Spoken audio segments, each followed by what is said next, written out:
मशहूर संगीतकार ए.आर. रहमान का वो बयान जहां उन्होंने सच कहा, सच्चाई दिखाई दुनिया को कि कैसे उनके मुसलमान होने की वजह से उन्हें साइडलाइन किया जा रहा बॉलीवुड में।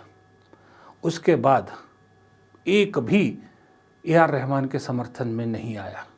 कोई बॉलीवुड सितारा, कोई बड़ा राइटर, कोई बड़ा नेता उनके समर्थन में नहीं आया। हाँ, उनके खिलाफ एक पूरी जो है वो जंग छिड़ गई है। जैसे कि ए.आर. रहमान को नकली मुसलमान से लेकर नकली हिंदू तक सब कुछ बता दिया गया है। वो ए.आर. रहमान जिसने इस देश को वंदे मातरम जैसा गाना दिया, जो आज हर फंक्शन पर, बीजेपी के फंक्शनों में भी वो वंदे मातरम चलाया जाता है, जिसने देश को जय हो जैसा गाना दिया। बहुत सारे ए.आर. रहमान के ऐसे गाने हैं जो सरकारी फंक्शनों में बजते हैं। देशभक्ति की जब बात होती है तो ए.आर. रहमान के गानों का जिक्र होता है। उसी ए.आर. रहमान को आज नीचा दिखाने में कोई कोर कसर नहीं छोड़ी जा रही है। मज़े की बात है, उनके समर्थन में तो कोई नहीं आया, लेकिन उन्हें नीचा दिखाने के लिए बहुत से खोखले सितारे आगे आगे। ए.आर. रहमान ने एक म्यूज़िक की एक फॉर्म जो है वो इस देश को दिखाई बॉलीवुड म्यूज़िक में, वो सूफ़ी फॉर्म है।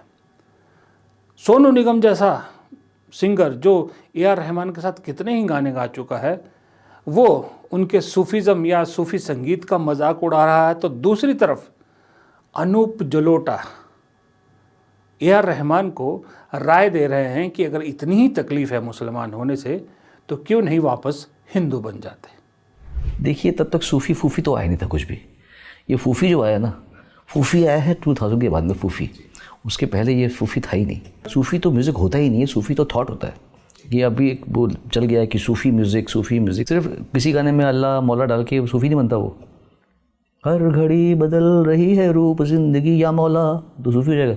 Music director AR. रहमान पहले हिंदू थे,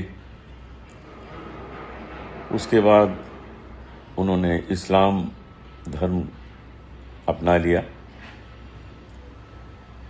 और बहुत काम किया, बहुत नाम किया, लोगों के दिलों में बहुत अच्छी जगह बनाई। लेकिन अगर उन्हें इस बात का विश्वास है कि हमारे देश में मुसलमान होने की वजह से उनको फिल्में नहीं मिल रही म्यूज़िक देने के लिए, तो वो फिर से हिंदू हो जाएं। तो उनको ये विश्वास होना चाहिए कि उनको हिंदू होने से, कन्वर्ट हो जाने के बाद फिर से फिल्में मिलना शुरू हो जाएंगी। यही तो उनका मतलब है। तो मेरा सुझाव है वो हिंदू हो जाएं और फिर ट्राई करें कि उनको फिर से फिल्में मिलती हैं कि नहीं। ये तो हम सबको मालूम है कि ए.आर. रहमान पहले हिंदू थे, फिर वो मुसलमान में कन्वर्ट हुए थे। लेकिन उन्हें वापस हिंदू बनने का आइडिया वो शख्स दे रहा है जो शख्स कहने को तो भजन गायक है, लेकिन अपनी निजी ज़िंदगी में कितना रंगीन है ये भी इस देश ने देखा है।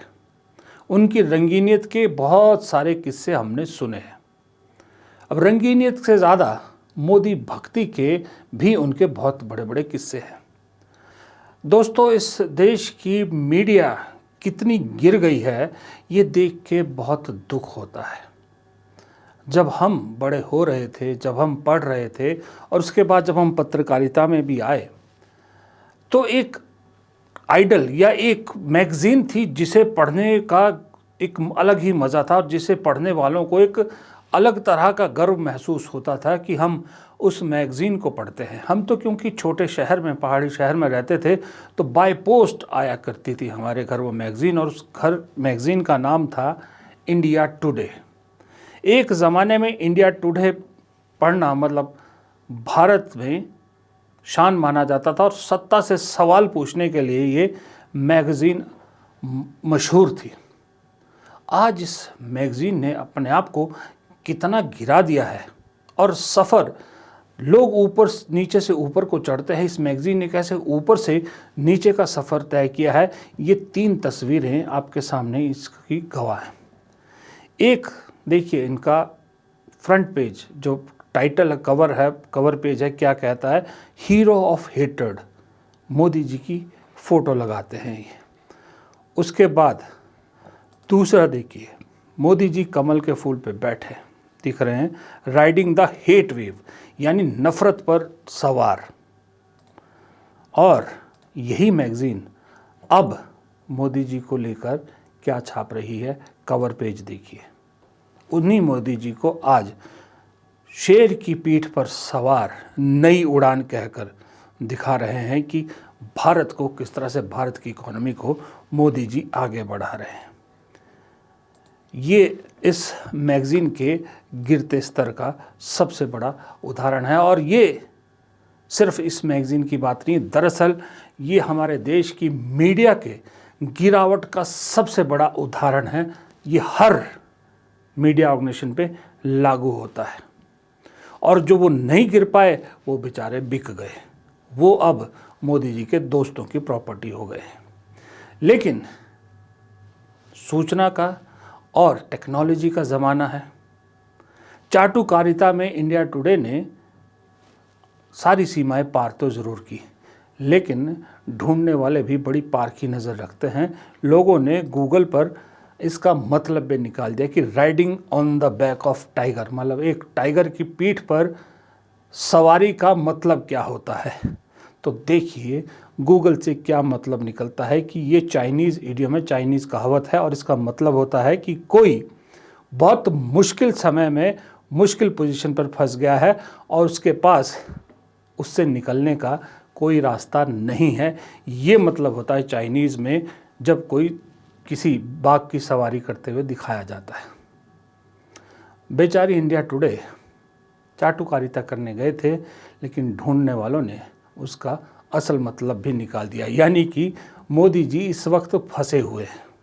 खैर, ये तो सोचा नहीं होगा इंडिया टुडे ने, क्योंकि चाटुकारिता के ज़रिए अपनी आर्थिक स्थिति मजबूत करने की मजबूरी शायद इंडिया टुडे ग्रुप पर कुछ ज़्यादा ही है। क्योंकि इस देश में इस वक्त जितने मीडिया संस्थान चल रहे हैं उसमें से शायद इंडिया टुडे ऐसा अकेला है जो किसी बड़े बिजनेस हाउस के साथ एसोसिएटेड नहीं है। वरना तो कोई अंबानी का चैनल है, कोई अडानी का चैनल है, कोई आपको मालूम ही है जो हमारे सबसे जहरीले एंकरों में से एक है अर्णब गोस्वामी, उनके पीछे भी बहुत सारे बड़े बड़े हाउसेज हैं, और कोई टाइम्स ऑफ इंडिया जैसे ग्रुप का है। तो सर्वाइवल की लड़ाई के आगे झुकती मीडिया को भी ये दर्शाता है। खैर, अब इस मीडिया ने जब झुकना ही है तो जाहिर सी बात है कि सरकार जो ना भी कहे, जो कहे वो तो प्रोपोगेट करना ही करना है, सरकार जो ना भी कहे वो भी प्रोपोगेट करना है। और इसका ताज़ा उदाहरण है, अब बताइए राजेंद्र कृष्ण जी ने कितने साल पहले एक गाना लिखा था, जहां डाल डाल पर सोने की चिड़िया करती है बसेरा, वो भारत देश है मेरा। कल 26 जनवरी है, आपको जगह जगह पर ये गाना सुनाई देगा। जलोटा जी ने तो उसी गाने को भी, उस गाने के जो शब्द है उसको भी बेकार बताया। उनका कहना था कि जो इस गाने में सोने की चिड़िया शब्द का इस्तेमाल किया गया, उसी चिड़िया को सुनकर अंग्रेज़ हमें लूट गए, और अब मोदी जी ने इस देश को बदल दिया है। तो अब चिड़िया की जगह सोने के शेर डाल डाल पर दिखते हैं। यहीं पे तो गड़बड़ हो गया कि सोने की चिड़िया कह दिया देश को। अब सोने की चिड़िया कह दिया, छोटी सी चिड़िया, उसको अंग्रेजों ने खूब लूटा, खूब लूटा। चिड़िया थी, लूट लिया। लेकिन अब मोदी जी ने इसको बना दिया है सोने का शेर। अब कोई लूट के दिखाए। पहली बात तो मैं अनूप जलोटा जी को यह याद दिला दूं कि जब ये गाना बना था तब तक अंग्रेज इस देश से जा चुके थे। सोने की चिड़िया वाला जब गाना बना था तब तक अंग्रेज जा चुके थे। एक तो मुझे नहीं मालूम ये अंधभक्ति का चश्मा पहनते ही सार अक्ल क्यों बंद हो जाती है, या अक्ल पर ताले क्यों लग जाते हैं, ऑटोमेटिक होते हैं या लगवाए जाते हैं, मुझे समझ में नहीं आता। और दूसरी बात, आप जो भजन गाते हैं ज़रा उन भजनों में ध्यान दें तो ज़्यादा बेहतर है। क्यों नहीं, आपने भी कई बार कहा है जो अपने निजी ज़िंदगी को लेकर कि मेरे निजी विचारों पर किसी को कोई आपत्ति हो तो मुझे कोई फ़र्क नहीं पड़ता। तो अब आपको ए.आर. रहमान के विचार जो उन्होंने व्यक्त किए उसको लेकर दिक्कत क्यों हो रही है? आपको क्या ज़रूरत है अपनी फ्रेटर्निटी के आदमी को ये राय देने की कि आप अपना धर्म जो आप जिस पे विश्वास रखते हैं उसे छोड़ के दूसरे में आ जाइए? उनका सपोर्ट करने की बजाय कि अगर ऐसा है तो ये नहीं होना चाहिए। आप तो सरकार के भक्त हैं, आपको सरकार से अपील करनी चाहिए कि प्रधानमंत्री जी अगर ए.आर. रहमान ऐसा कुछ कह रहे हैं तो मेरी गुजारिश है कि अगर ऐसा कुछ हो रहा है तो इसका पता लगाया जाए और ऐसा ना हो दोबारा किसी के साथ, इसका ध्यान रखा जाए। सोनू निगम भी यही कह सकते हैं, लेकिन सरकार को आईना दिखाने की हिम्मत इन खोखलों में नहीं है।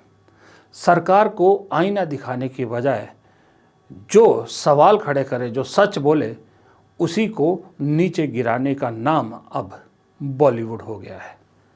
सही में रील के हीरो और रियल हीरो में क्या फ़र्क होता है, ये बॉलीवुड बहुत अच्छी तरह से अब इस देश के लोगों को समझा रहा है।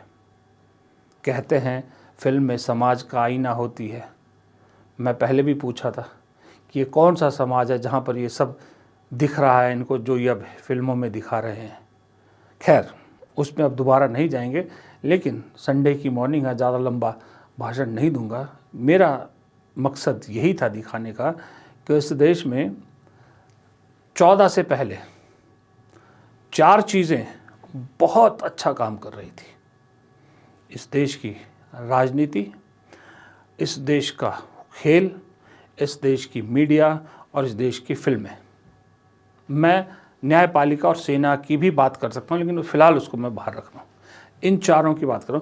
2014 से पहले ये कितने इंडिपेंडेंट थे, कितनी अच्छी चीज़ें और कितने अच्छी तरह से काम कर रहे थे, ये आप देख लीजिए। और 2014 के बाद इन चारों डिपार्टमेंट में, इन चारों क्षेत्र में कितनी गिरावट आई है, ये भी आप देखिए, कंपेयर कीजिए और फिर सोचिए कि इस देश को किस तरफ धकेला जा रहा है। नमस्कार।